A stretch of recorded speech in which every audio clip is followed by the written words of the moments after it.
Hi dear friends, எல்லோரும் எப்படி இருக்கீங்க? நல்லா இருக்கீங்களா? சிக்கனில் கிரேவி செய்கிறத விட மீன் மேக்கரில் எப்படி சுவையான காரசாரமான கிரேவி செய்யலாம் அப்படிங்கிறத இந்த வீடியோவில் பார்க்கலாம். அதனால் ஸ்கிப் பண்ணாதீங்க, ஃபுல்லாக பாருங்கள். ஒரு பாத்திரத்தில் வந்து தண்ணி எடுத்துக்கோங்க. தண்ணி எடுத்து அதை நல்லா காய வச்சிடணும். காய வச்சுட்டு இப்போ 100 கிராம் அளவு வந்து நான் சின்ன மீன் மேக்கர் எடுத்திருக்கேன். அதை வந்து அந்த காய வச்ச தண்ணியில் போட்டு ஒரு 10 நிமிஷம் அளவு ஊற வச்சிடணுங்க. எதுக்காக ஊற வைக்கிறோம் அப்படின்னா, அது வந்து அப்போ தாங்க சீக்கிரமாகவும் வேகும், அது கொஞ்சம் சாஃப்டாகவும் இருக்கும். இப்போ சுண்டல் நம்ம குழம்பு வைக்கணும் அப்படின்னா முன்னாடியே ஊற வச்சிடறோம்ல, அதே மாதிரி தாங்க மீன் மேக்கர். வானொலி அடுப்பில் வச்சுருவோங்க. நல்லா சட்டி காஞ்சதுக்கப்புறம் வந்து என்ன பண்ணுறோன்னா ஆயில் சேர்த்துக்குவோம். ஆயில் சேர்த்துட்டு ஆயில் வந்து நல்லா காயட்டும். காஞ்சதுக்கப்புறம் கருவேப்பிலை, மல்லி, புதினா வந்து அந்த இலைகளை சுத்தம் பண்ணி வச்சுருப்போம்ல, அப்போ அதை எடுத்து நம்ம சேர்த்துக்கணுங்க. கடுகு போடுறவங்க கடுகு போட்டுக்கலாம், இல்லாட்டி பட்டை, சோம்பு, கிராம்பு போடுறவங்களும் போட்டுக்கலாம். நான் வந்து அது எதுவுமே போடலை. அது கருவேப்பிலையும் மல்லி, புதினா தலைங்க மட்டும் போடுறேன். அது நல்லா வதங்கட்டுங்க. மல்லி, புதினா தலைகள் நல்லா வதங்கினோன்னே அடுத்து வந்து சின்ன வெங்காயம் வந்து நான் வெட்டி வச்சுருக்கேங்க. நல்லா வதங்க விட்டுட்டு வதங்குற வரைக்கும் வெட்டுவேன். அடுத்து வந்து என்னென்னா சின்ன வெங்காயம் வந்து ஒரு 4 வெங்காயம் வெட்டி வச்சுருக்கேங்க. அது எனக்காக, நான் ஒரு ஆளுக்காக சமைக்கிறனால ஒரு சின்ன வெங்காயம் வெட்டி வச்சுருக்கேன். அந்த சின்ன வெங்காயத்தை அதில் போட்டுருவோம். சின்ன வெங்காயம் போட்டு நல்லா அதையும் வதக்கிடணுங்க.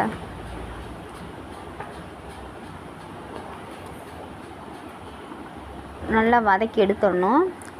நல்லா பொன்னிறமாக சின்ன வெங்காயம் வதங்கணும். அது வரைக்கும் நம்ம வெயிட் பண்ணுவோம். நல்லா கிண்டி விட்டுக்கிட்டே இருங்க, ஏன்னா அடிப்பிடிக்காமல் இருக்கிறதுக்காக தான். சின்ன வெங்காயம் நல்லா வதங்க விடுங்க. வதங்க விட்டதுக்கப்புறம் தக்காளி ஒரு 2 தக்காளி வெட்டி வச்சுருக்கேன். ஃபஸ்ட்டு சின்ன வெங்காயம் நல்லா வதங்கட்டும்.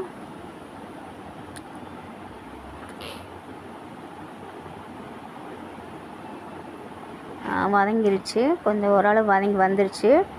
அடுத்து வந்து நம்ம வெட்டி வச்ச தக்காளியை இதில் சேர்த்து நல்லா வதக்க ஆரம்பிச்சிருவோம். பாருங்கள், நல்லா வதங்க ஆரம்பிச்சிருச்சு.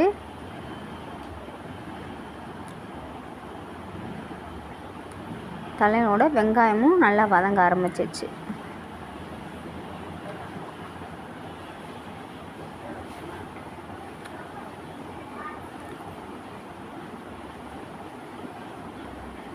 ஓகேங்களா? நல்லா வதங்கிடுச்சா?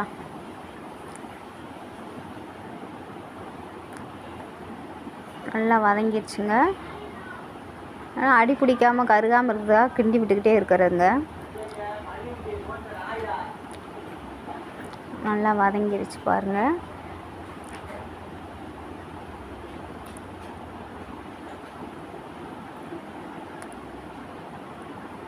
எனக்கு வந்து இது நான் வீட்டில் வந்து நான்வெஜ் வச்சுட்டா எனக்கு வந்து ஏதாவது குழம்பு வைக்கணும் அப்படிங்கிறனால என்ன பண்ணுவேன், நான் மீன் மேக்கரை வந்து கிரேவி மாதிரி போட்டுருவேன். வெங்காயம் வதங்கிருச்சு. இப்போ வந்து வெங்காயம் வதங்கினால தக்காளியை சேர்த்துருவோம்.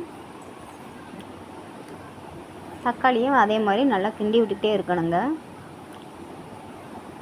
தக்காளியும் நல்லா வதங்கணும். வதங்குற வரைக்கும் நம்ம நல்லா கிண்டி விடுவோம். அப்படியே மூடி போட்டு வச்சிட்டோம்னா அது நல்லா கொஞ்சம் வதங்கிடும். இந்த ஓரளவு வதங்கிடுச்சு பாருங்கள். தக்காளி நல்லா வதங்கிடுச்சு.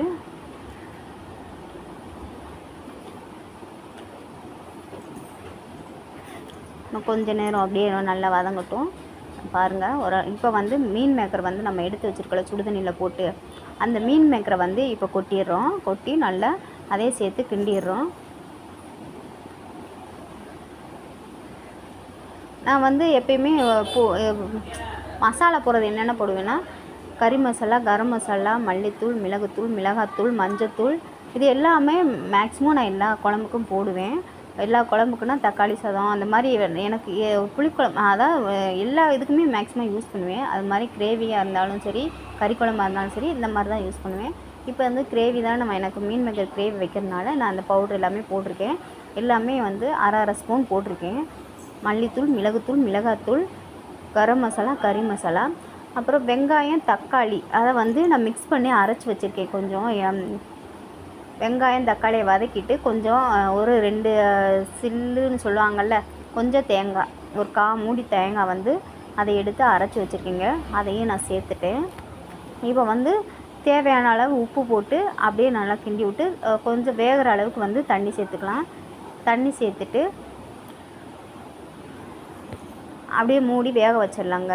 ஏன்னா நம்மளுக்கு எவ்வளோ தண்ணி குழம்பு மாதிரி வேணுமா கிரேவி மாதிரி வேணுமான்னு பார்த்துக்கோங்க. நான் வந்து கிரேவி மாதிரி வைக்கிறதுக்காக தான் பண்ணியிருக்கேன். ஏன்னா எனக்கு ஒரு ஆளுக்கு அளவாக வைக்கணும். அதனால தேவையான அளவு உப்பு சேர்த்து அப்படியே நல்லா கிண்டி விட்டு அப்படியே மூடி விட்டுலாங்க. வேகிற வரைக்கும் நல்லா மூடிடணும். நல்லா வெந்து அந்த தண்ணியெலாம் சுண்டி கிரேவி ஆகிடும். இது செம்மையாக இருக்குங்க. இதை நீங்கள் ட்ரை பண்ணி பாருங்கள். சூப்பரான மீன் மேக்கர் கிரேவி காரசாரமாக ரெடி ஆயிடுச்சுங்க. சாப்பிட்டு நீங்களும் வீட்டில் ட்ரை பண்ணி பாருங்கள். சூப்பராக இருக்கும்.